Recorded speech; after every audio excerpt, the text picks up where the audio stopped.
So, good evening, everyone. I am Sneha. I'm Assistant Professor of Computer Science and Applications at Christ University Center for Online Education. And I'm really happy to see you all here today in this session. And I'm very excited for this session also, which is called as Beyond Coding. So, I believe the term is itself suggesting you what the session is going to be all about. So the purpose of this session is basically to understand that today technology is not just limited to coding or computer science alone. Whether it is any domain, any vertical, we can see technology being involved everywhere, right? So today we are using this platform, Google Meet, we use Instagram, we use everything. And today we will focus on that how we can have an understanding to understand what is the technology behind that, what are the concepts, and how different verticals are continuously working together. So this session is not going to just talk about coding, but actually see what is really happening. Okay, so are you excited for the session? Just you can just give me a thumbs up. All right, glad to see that. Okay, so before we really start, I just want to ask you one question. How many of you like you just think about your mornings today, right? When you woke up today, how many of you checked your phone right after waking up? Again, you can answer by using maybe raising hands or providing a thumbs up. Yes.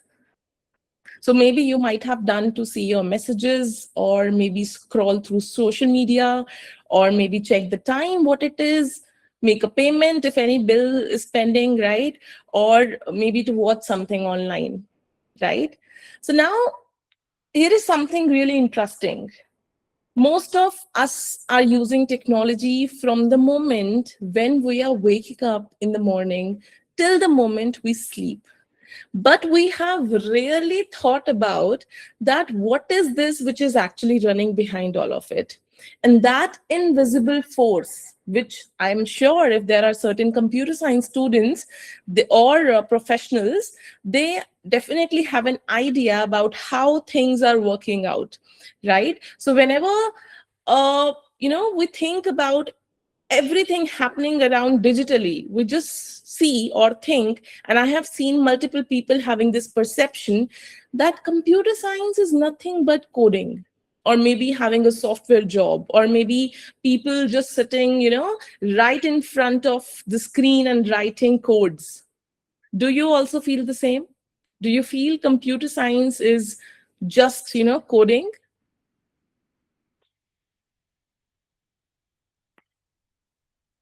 I will appreciate the answers. You can definitely respond in the chat box. Okay, Arjun. It is It's not. not just coding. Yeah. I will appreciate if we stick to, restrict ourselves to chat box, and I will definitely like to hear your kind of opinion, right, through the chat box. That is going to maintain consistency. All right. Thank you for the answers. So I'm sure certain people do have an idea that computer science, when we talk about this big umbrella, coding is just one small part of the story. Okay. So the real impact which we can see of computer science is really visible when we see as humans over the time. No, our lives have changed when we see the generation of our parents, then to grandparents, and then to us. It has really changed. So if I go back to certain years, maybe centuries back, and think that, let's say we are living in the 1800s. So you can just imagine the life. How was it? There was no internet, there was no smartphone, there was no online banking thing, no GPS. You would have to remember the routes, the charts, the maps, no? And if I have to communicate this instantly, that was also not possible. So if someone wanted to send a message to, let's say, another city, so it would really, really take even weeks. right? So you as students, if you would be having information, or we also, if we need any sort of information, we would have to search through the books manually.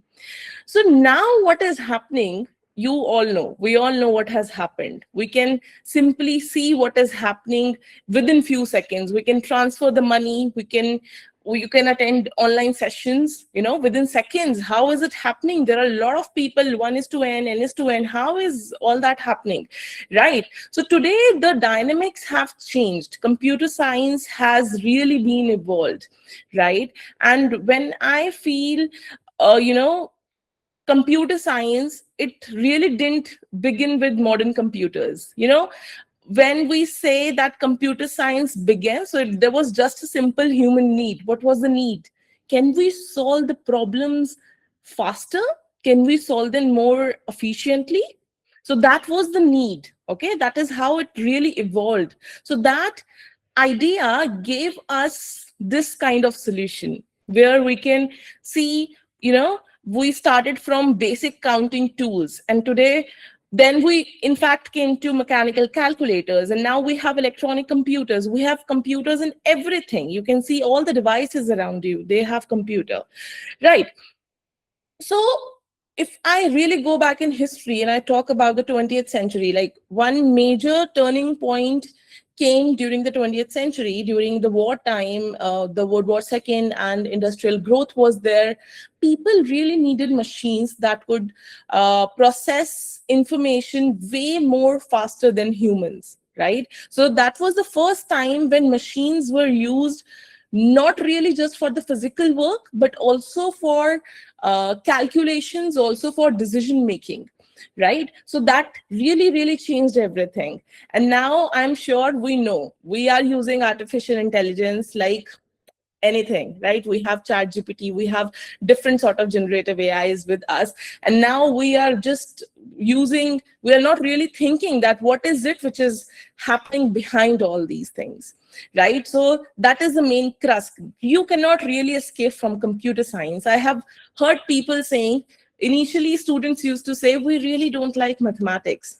I have even seen people saying we really don't like coding, because I am sure in whatever discipline you are today, you must have seen, or you must have encountered a scenario, or a chance where you had to code for maybe a little bit, right? But you can just make your perception. Some people are really excited about it, but some people really feel, oh, I don't know, I don't really feel like coding. No. So, but you cannot really escape from computer science. That is the whole crux. Okay. So if I talk about the sectors which have been touched, these are merely one like limited set of examples, right? When I say computer science, it is almost in every section of the society, every section of our existence, right? So if I would have to ask you, I'm sure you will give examples like, ma'am, we can see in healthcare, we can see in banking, even in education, we can see that. Earlier, when doctors, there was a time when doctors they were dependent on human observation. They used to have the hard reports. And now we have AI who can help us detect diseases, predict what kind of risk is there, and even assist during surgeries. I'm sure you must have heard about robosurgeries, right? So it is not just about saving time, it is also about helping and saving different lives, right? We have different verticals. We have wearable devices, we have smart health monitoring in healthcare, right? Even if we talk about banking sector, then you also know that if I would have to check every transaction, every bank transaction in the world, if I would have to check it manually, that is quite impossible thing, right? And today we have millions of transactions happening every minute. So computer science is there, who is the backbone, helping the banks to detect the frauds, how they can process the online payments, and provide a secure digital banking system, right? We all use UPI now, right? Then even if we talk about, let's say, entertainment, so you have also seen YouTube. Now no one is there who doesn't know YouTube, right? So we know that how YouTube exactly shows that what we can watch next. We know that recommendation. How Instagram shows your content matching with your interest, right? So this is not something magic behind the screens which is happening. This is data science, this is machine learning, right? So we will even talk about Instagram a little bit by the end of the session, and we will also see how recommendation engines do really work, right? And the I would definitely talk about education also. Earlier we were just confined to classrooms, we were confined to test books. Now if you are the student of online education, you know better than me. You can learn from anywhere. You are having this interaction from maybe different positionings on the globe. So using online platforms, using simulations, using AI tutors, using virtual labs, education has really, really transformed. Okay. So the whole idea behind is computer science is everywhere. You cannot really escape. So it's better you learn it. You see, you learn, right? And think wisely. Whenever when I really started teaching, I was really fascinated by this idea of, everything which is now digitalized. I would ask my students, whenever you're coming from your home to college or university, you would see 10 real life examples. And on the way, you search what is the technology which is working behind that. Right. For an example, if you are entering into a metro, how you are putting that metro card and it is checking your balance. A very small basic example, but you should be aware. No, you should think digitally. You should think like what is really behind the screen which is happening. Okay, so now I will not take much time to explain more about what is the significance of this session, but simply take you to how systems do actually work behind the scenes. Okay, so I'm sure, what are we going to talk about? Can you please tell? I want your responses. What do you feel what we are going to talk about? OTT, okay. Netflix.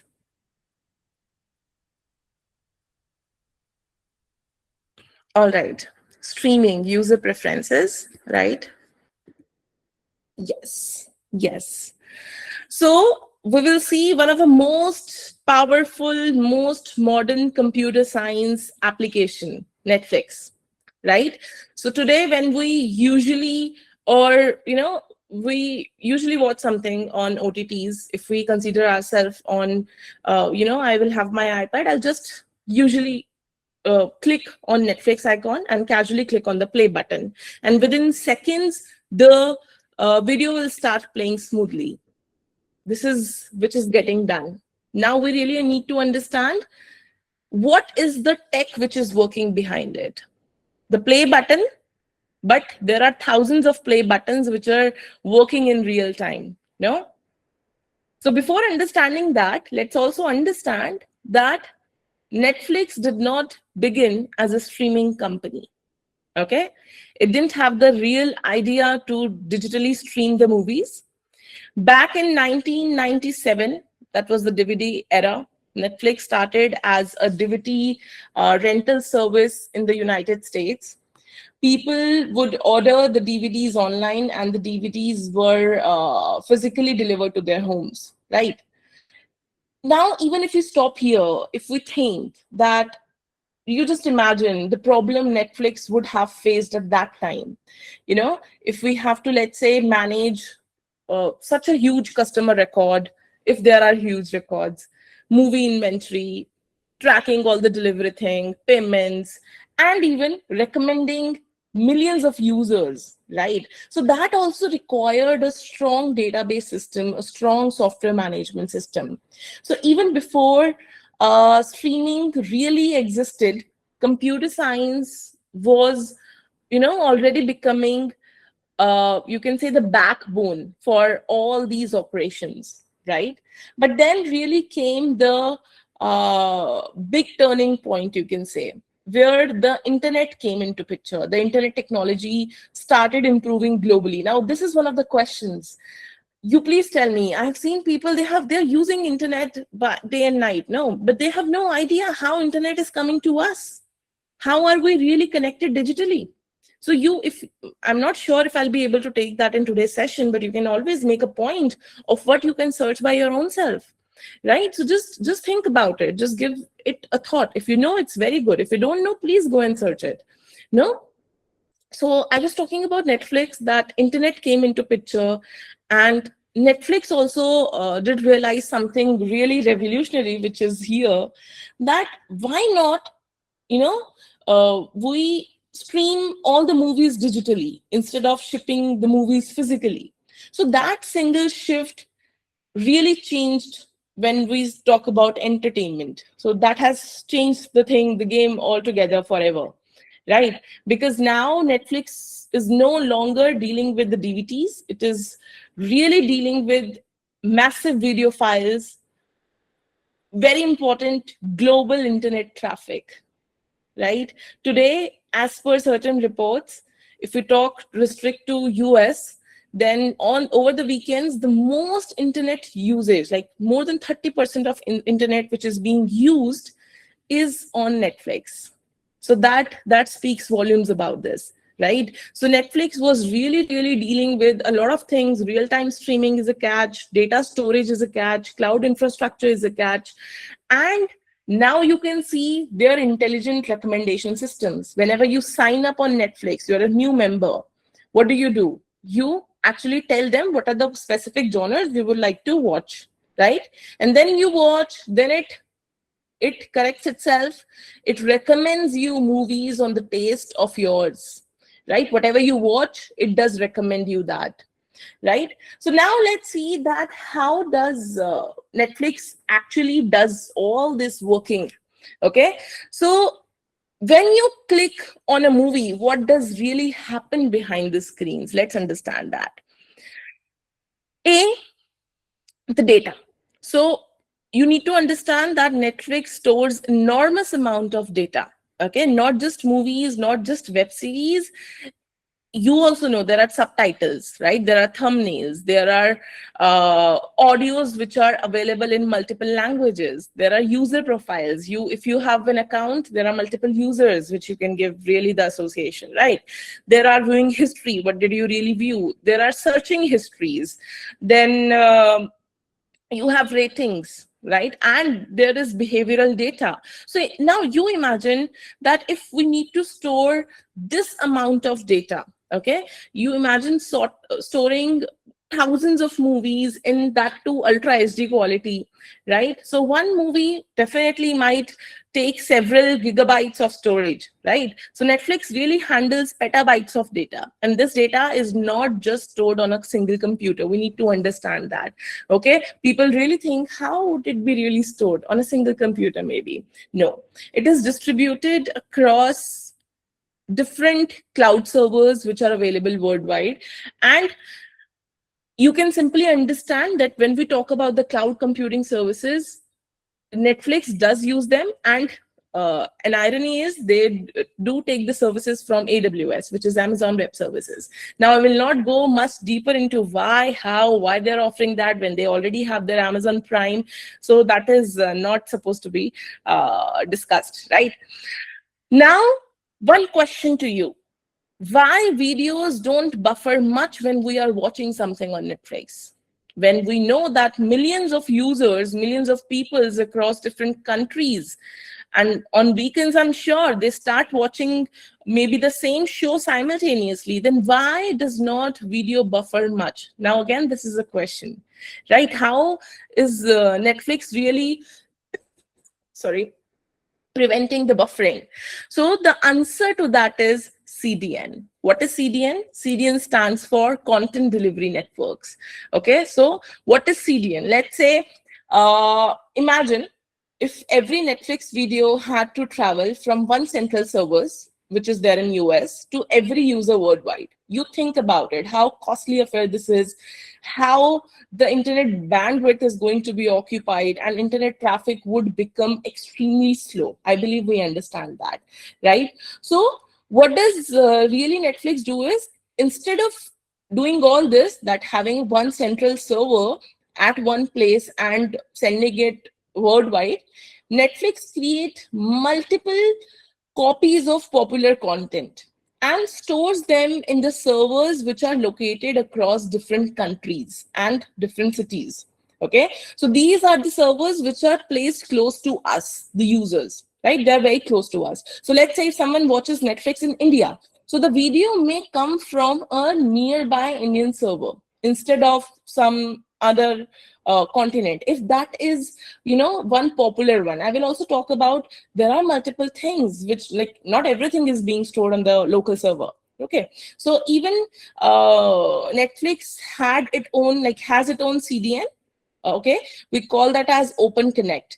And when we talk about Open Connect, you can also search about that and read about that. So these are the certain specialized servers which are given to internet service providers, the networks which are there across the world, and they work on reducing the internet congestion, reducing the buffering time, and making sure that the videos are reaching us really faster, right?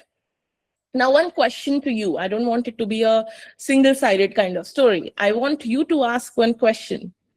Have you seen that the quality of Netflix video changes as your internet speed changes? Have you seen that? Have you noticed that? That if your internet, so the movie will not stop, the video will not stop, but the quality will change. And that too automatically. You will not do anything. Have you ever seen that? Ever noticed that? Yes. Yes.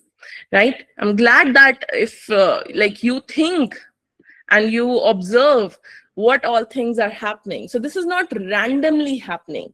This is also done by Netflix because it is continuously monitoring the bandwidth, the internet speed, the capability of your device, and how stable the network is.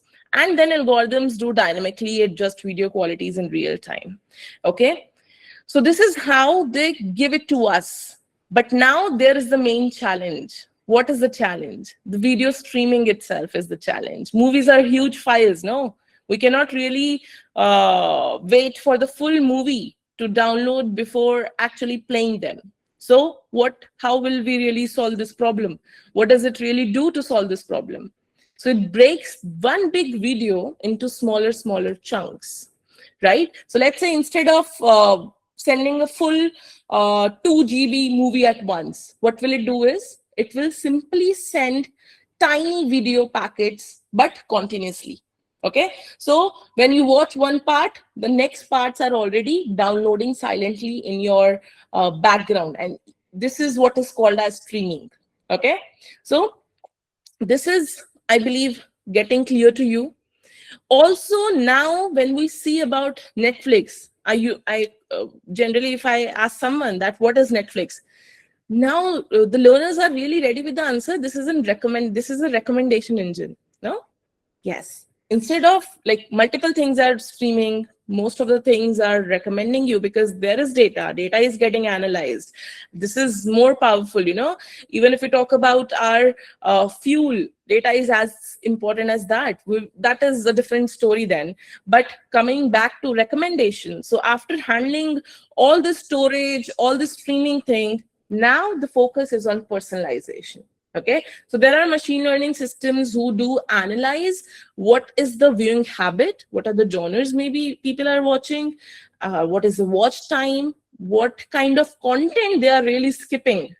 Okay, that is also which makes a difference. What is the kind of searching behavior of a user, and even the pause patterns. When do people really pause? So, and even when people do really skip that one part and move ahead, right? So then AI will predict what that particular user may like, what content should really trend, what should appear on the first page, the home page, because that is different, that is personalized. If you and your friend will open the Netflix, then you will maybe have a different home page and your friend will have different one, because that is as per your personalization. No? So why and how this is all possible? Definitely using data analytics. As I mentioned, data is no more data now. Data is big data.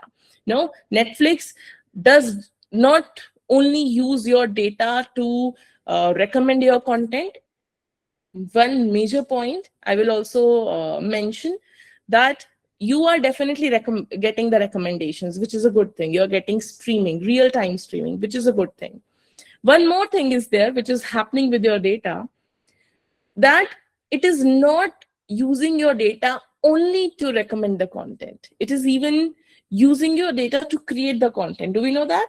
That when it analyzes that what are the different viewing trends, let's say globally. So Netflix does study maybe which actors are preferred, which genres are popular among the audience, how long audience do gets engaged, and what type of endings we viewers are enjoying. So that means that this kind of data analytics is really influencing business decisions, no? Because I just mentioned that the content is being produced on these decisions. So this is influencing business decisions, right? So this is the real beauty of computer science. So it is not just an entertainment platform. If we think as per the perspective of a computer science person, and let me be very honest, as I just mentioned in the previous slides, that you cannot really escape from computer science. So you have to think, what are the cloud computing systems? What is the network system behind it? Maybe the machine learning platform, maybe the cyber security, like how. Maybe we can also understand if I am connecting on Google Meet, let's say when 100 people do join a Google Meet call. So it might look like one simple click to join that call, but one simple video call to join that call. But actually, a lot of advanced computer science concepts are working together behind the scene. If you talk about cloud computing, then let's say, Google Meet is going to run on huge servers inside Google data centers. No. So instead of your laptop, which is going to handle all 100 video streams, no. Google Cloud Server is going to do that. It is going to help you process and distribute the audio and video in a very efficient manner. Right? We have a technology for real-time communication. We have certain sort of compression algorithms, because if I say that all you 100 people start your videos, so if all these 100 people send raw HD videos simultaneously, so that is definitely going to consume the internet bandwidth. Right? Massive bandwidth is going to be utilized in that case. So what is the solution? The video compression happens, audio compression happens, right? So we have reduced files. We have the concept of packet switching, which also comes into play. So internet does not send, as I was mentioning during the video streaming of Netflix also, that it is not going to send one complete video file continuously. Data will be broken into tiny packets. So you need to understand that how all these things are happening. I understand today AI and machine learning are really, really on the top, but the basics, the real backbone of computer science should not be missed, right? So I'm sure you have understood what we really wanted to talk about. Now there is another app about which I would like you to be familiar with. I'll not, give you a very detailed, like algorithm sort of things. What really are the algorithms happening behind that? But yes, we are going to understand very good understanding about how Uber and how computer science works in real time at such massive scale. Okay, so the next app which we are going to talk about is Uber. We all use Uber. You can raise hand if you don't have, like, if you have not used Uber ever. Have we used? Okay, so I can see one hand. All right. So why do we use Uber is we generally use it as simply an app to maybe book a cab, no, or maybe book any sort of vehicle. So you can open the app, you choose your destination, the driver will accept your ride, and then you travel, right? But what happens behind? Again, let's have a look. So you can understand that, let's say if there was no Uber in today's era, when I would have to just get out of metro and then I would have to really search for some taxi or some maybe auto. That is not always convenient, no. So we had to stand on roads waiting for the taxis, waiting, or maybe have majority of local taxi operators, right? And also there is availability. Maybe all would be booked. So what will you do?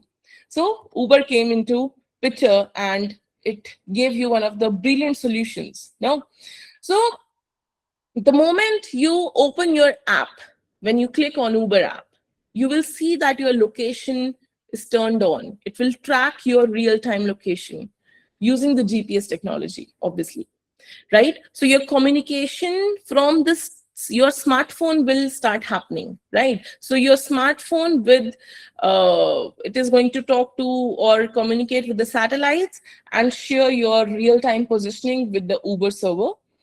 At the same time, the app is also tracking who all are the nearby drivers. I'm sure we see in the UI what is really happening, right? So when you book a cab or you open the cab, you see that there are certain cars, or you can see moving vehicles on the map in real time. Okay, that is not animation. That is not live animation, or that live movement is what? That is the continuous location data, which is being updated every few seconds. Okay, so suppose if you have, like, not suppose, but you always have multiple drivers near you. So how does Uber really decide that which driver should receive your request? That is another one question, right? So that is not going to happen randomly.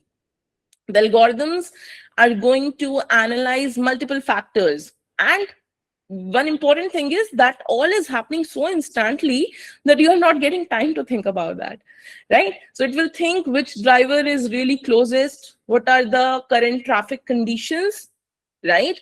What is the estimated arrival time, how much, for how long that particular driver is available, what is the right demand in that area. Because make a star on this point that if we talk about the demand of the ride, it also has to do something with the price. We will talk about the price surging, right? So even there are patterns which are seen of different ride, the past ride patterns. So within seconds the system is going to tell you that which driver is most suitable, and they will allocate the driver to you. They will send the request to the driver, and they will, if they will accept, your booking will be confirmed, right?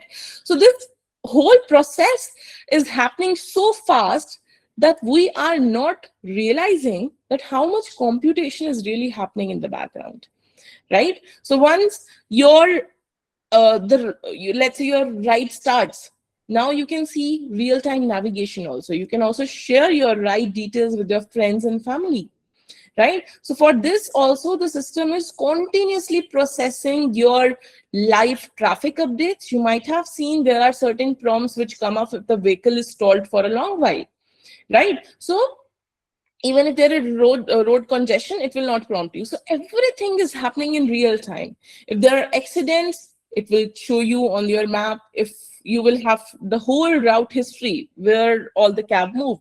So this whole information, this whole thing is actually giving you a real time experience of how computer science has changed life. Okay, I was also talking about the price surging, right? I'm sure you must have seen, let's say at 7 p.m. or 6 p.m., when the office hours are there, you must have seen the price going really, really high, maybe for the same destination and same pair of source and destination, which you usually use on the other time of the day, right? So during rain also, you might have seen that. Even when we talk about festivals, it is very common thing to happen, right? So prices increase. Why does that really happen? Like, do you have the answer about this? Why does that really happen, that all of these things, if they do happen, the prices do increase suddenly?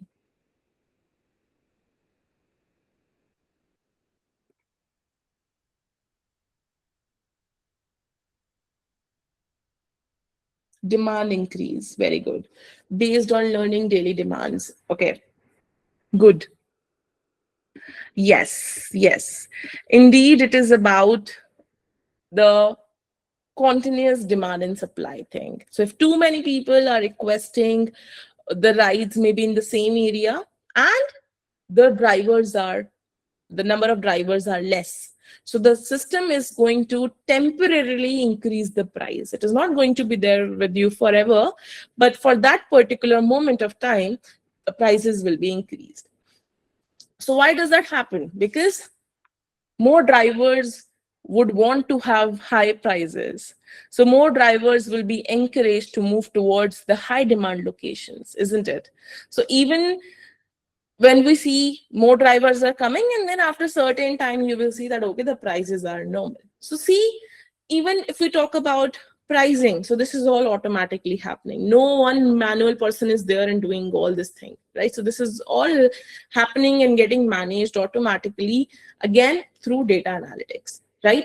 So if we talk about, let's say, data storage, right? Your trips are recorded, your route history is recorded, I just mentioned, your payment information is recorded. You can check your Uber app, you can just go back and see what are the past payment records, payments information. How did you really pay? Using UPI, using card, using cash? What ratings did you give to the driver? What was the feedback? What were the traffic patterns? You will find everything. But this is not just for you, this is for millions of riders, millions of customers, right? So managing such huge data is definitely going to require what? Again, the cloud computing, the distributed databases. So don't ever think, I have seen learners and people thinking that, oh, there must be certain repository, one single computer, which would be storing everything, right? So no, the data is not getting stored like that ways. The data is distributed across multiple servers so that the platform would be able to operate smoothly wherever we are in the globe. Okay, so when we talk about Uber, it is important that whenever you are just clicking on the app, you're also thinking what could be, possible, what is really happening behind that. And as a teacher, I have always made sure that my learners are thinking about this, that what is really happening behind the scenes, right?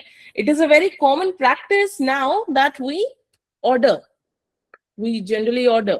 Now you will say, ma'am, we have, certain so fast delivery options today with us that we really don't rely. But yes, we have seen that time when we used to order everything online. There came that point, no? And even during the COVID period, we were just relying on that, right?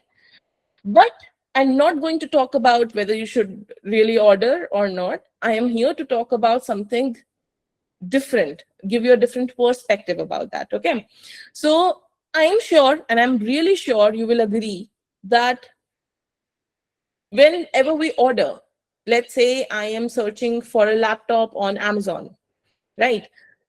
A few minutes later, or maybe when I scroll down, I will suddenly see that there are certain recommendations. For an example, laptop bag would be there, maybe a wireless mouse would be there, maybe a keyboard would be there, a cooling pad would be there, right? So how does that happen? How Amazon already knew that what we are planning to buy? Do we have any answer? Have you seen that? First of all, please acknowledge, have we seen that happening? Have we seen that happening? Are you also being told you can also buy this? But you will not see this, that when you're buying a laptop, it will not recommend you a chair or maybe a table. Oh, table could be recommended, but not a chair or maybe a fan, right? Why? And how?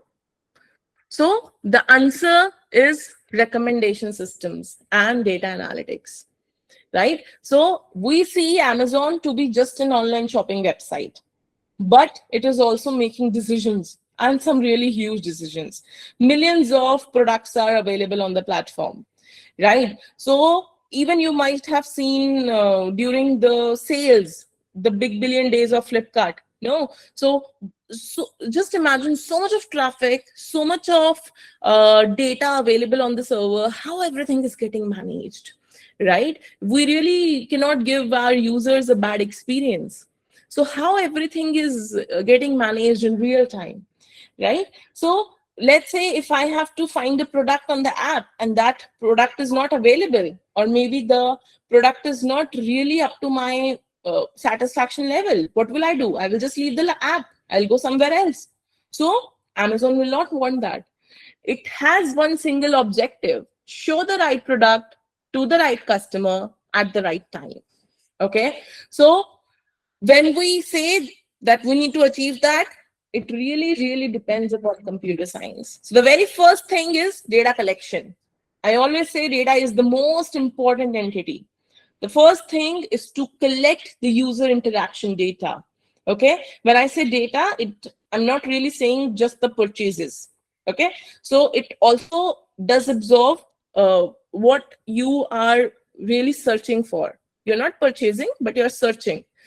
I'm sure you must have seen this also, that if you search for a laptop maybe, then you will start getting ads. You will start getting recommendations about different sort of laptops of your specification, right? So when what you click, what you view, everything is getting noticed, everything is getting observed. Okay, what you add to cart, what you remove from the cart, what you really purchase, what are the ratings which you are giving, and even the products which you are repeatedly seeing but you are not purchasing them. So every small thing is happening, and every small thing, every small action is being recorded, so that the recommendation engine behind this may understand the customer, the user, the us who are getting interacted. Okay, so this is also one of the major reasons that when we search for one product, we don't stop there. Does it really happen? You must have seen.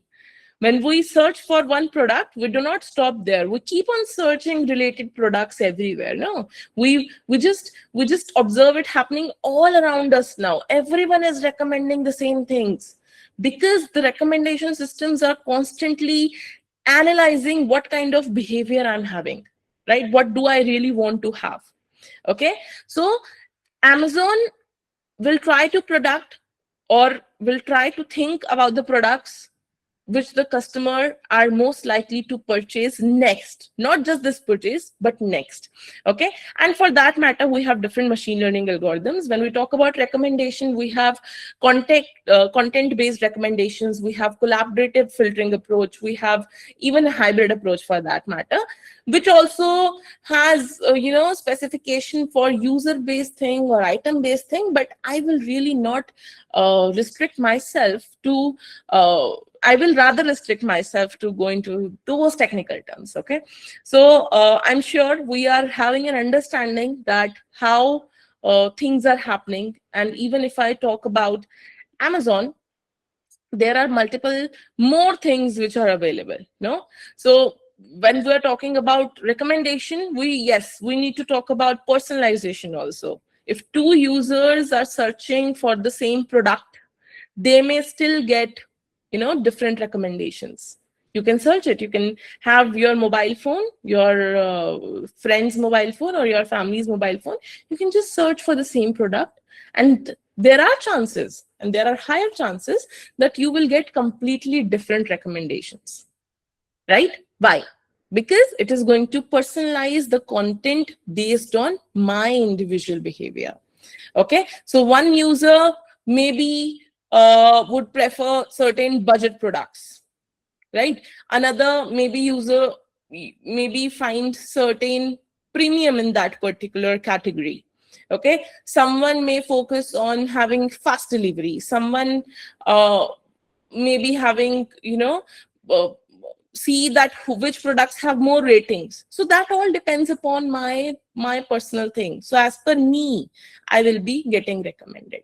Okay, so coming to this data storage at such a massive scale, right? So you just think I was just telling you, even during the sales time, it is so difficult, right? So millions of users are there. Again, different sort of data is there. We have searches, we have clicks, we have orders, we have different sort of reviews, we have different sort of payments. What about the delivery updates, where your delivery has reached? What is the browsing history? So such huge data requires good advanced database systems and definitely the cloud infrastructure, right? This also talks about something which is not happening just with the recommendation. It also has to manage the logistics. It also has to manage the warehouses, the inventory, the delivery tracking. So everything, because thousands of people maybe suddenly, order thousands of product, or maybe one single product. So Amazon system will automatically track the availability on the stock, what is the nearest location of the warehouse, what is the estimated delivery time. You get that, right after ordering, you get what is the estimated delivery time. And then it has to also think about how the delivery route optimization should be done. Okay, so this is something which is happening, and all of this happens because of what? Because of machine learning, because of big data, because of cloud computing, because of databases, because of intelligent algorithms, right? So whether it is Amazon, whether it is Netflix, we can see one common pattern, that all of these platforms are simply trying to answer one important question: what do we want? What does the user really want? Isn't it? Amazon is trying to predict what product you may buy. Netflix is going to predict what movie or series you may watch, right? So everyone is having just one focus on the user, because that is going to increase the business, right? So a lot of things are really connected with the user. I'm sure now you have an understanding about how these all things are happening in real time, right? So I will also like to talk about one major important thing, and I'm sure you would not deny with this very fact. So before we go ahead, I will just want to understand that, okay, you tell me, how many of you opened the Instagram for just 5 minutes, but maybe stayed there for long, or maybe ended up scrolling for an hour? You can just give a thumbs up if that is the case. Kavya Agrawal? Yes. Dev? Shweta, Vyomika, Arjun? Yes. So this is not something which is happening just with you, okay? This is happening with all of us. And why this is happening with all of us? There is some mastermind behind, thinking that how can we really have the customers? We all are the customers, no? So we have to be there. No, the system is continuously learning. If I'm watching one reel, what is going to happen? Just like Amazon was studying your shopping behavior, what is Instagram doing? Instagram is going to study your viewing behavior. What are you really seeing? What are you really viewing, right? So the moment we use the Instagram app, the platform is going to start seeing your patterns. Which reel we watch fully? We also skip certain reels, no? We even skip certain reels very quickly. What we like, what we share, what we save, what topics we really search for, and who are the people who we follow. So all these things are being observed. Okay, so now these, when we talk about these things, I'm sure you would be thinking how small actions these are, right? They may seem very small, but these all together, like if you're liking someone's story or someone reel, maybe, how does it really matter to Instagram? So this is not just one thing, it is the accumulation of all the things. Okay, so what is happening? If you are watching something, the recommendation engine, the Instagram's algorithm, you must have heard about the term algorithm, right? So it is continuously trying to predict which next reel has the highest chance of keeping you more engaged.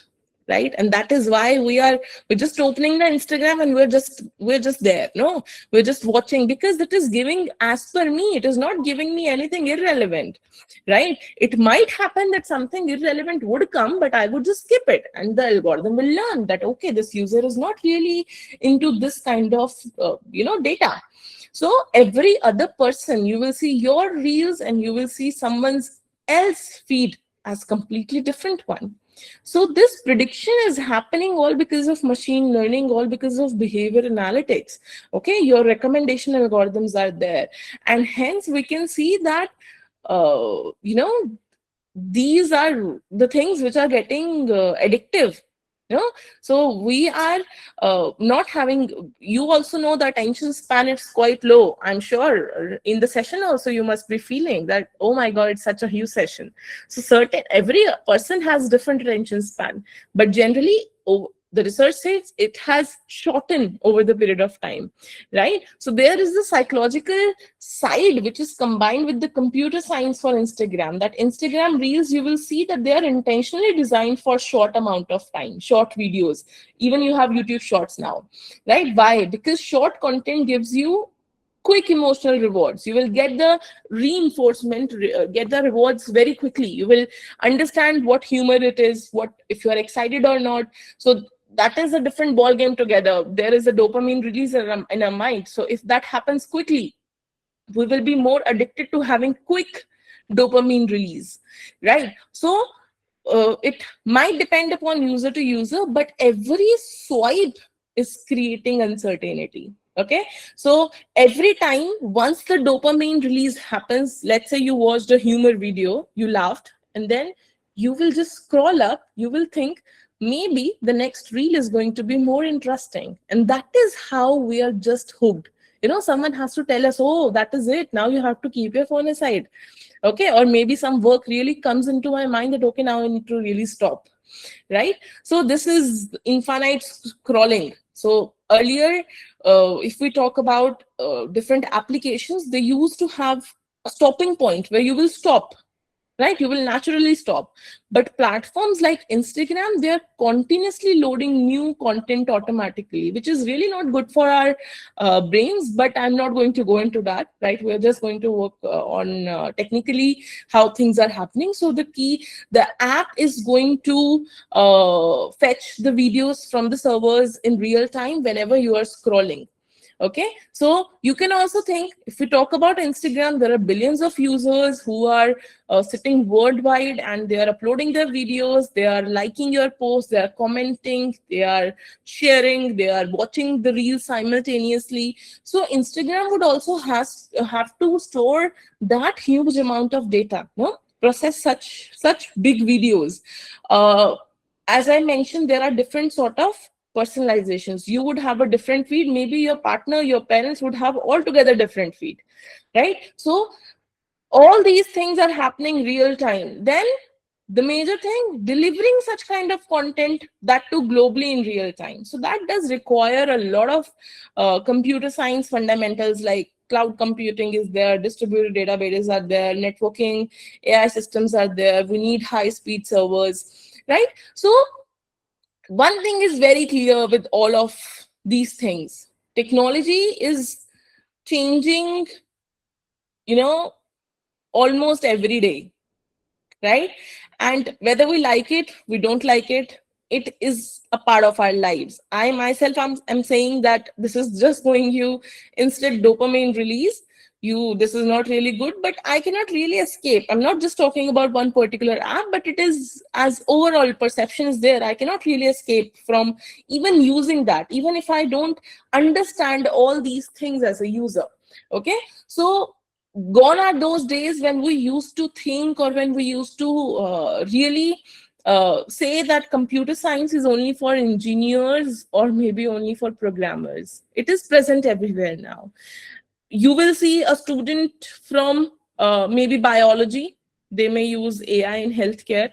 someone from the commerce department, they may work with data and analytics. No, a person, let's say, who is from media or maybe literature, they may work with digital platforms and different content systems. So everywhere, every field today is slowly getting connected to technology, right? And computer science is nothing, I believe. It is a one big umbrella under which all the disciplines are now coming together, right? So the best part is you can really not escape from it. So I always tell my learners, why don't you really learn it, right? So when we have different sort of technologies, uh, as I was talking in education, you can definitely have from the comfort of your homes. You can understand, you can study. I myself am a professor in online education department for now 3 years, because I really like to interact with learners, worldwide. So when you have that comfort, why you don't study it? Why you don't continue with really learning and understanding technology? Because now it's a life skill only, no? Because you must have seen your parents also now getting very well versed through the technology part, right? So the people who just know the technology versus who people who are working with this technology, I'm sure you have the answer who will stand out, right? So it is very important that you connect technology with real human problems. And that is why I took this topic. I mentioned the name of the topic as Beyond Coding, because technology is not just coding now, right? So this is it from my side. If anyone has any thoughts or questions or maybe different opinions, I would genuinely like to hear.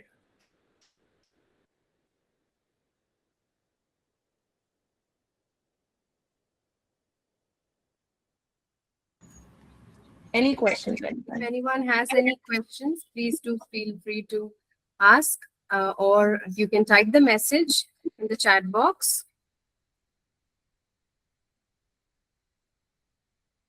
All right. So we are in the Bangalore Central Campus.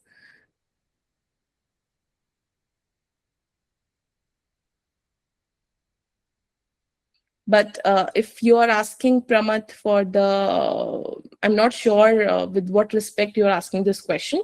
If you are asking for the degree thing, I am into online degree education, where the learners are from all around the globe. And we have the faculties, extremely good faculties with us.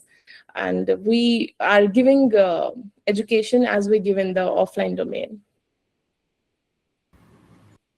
Thank you, Sneha ma'am. It was a wonderful session. It was very informative, very engaging.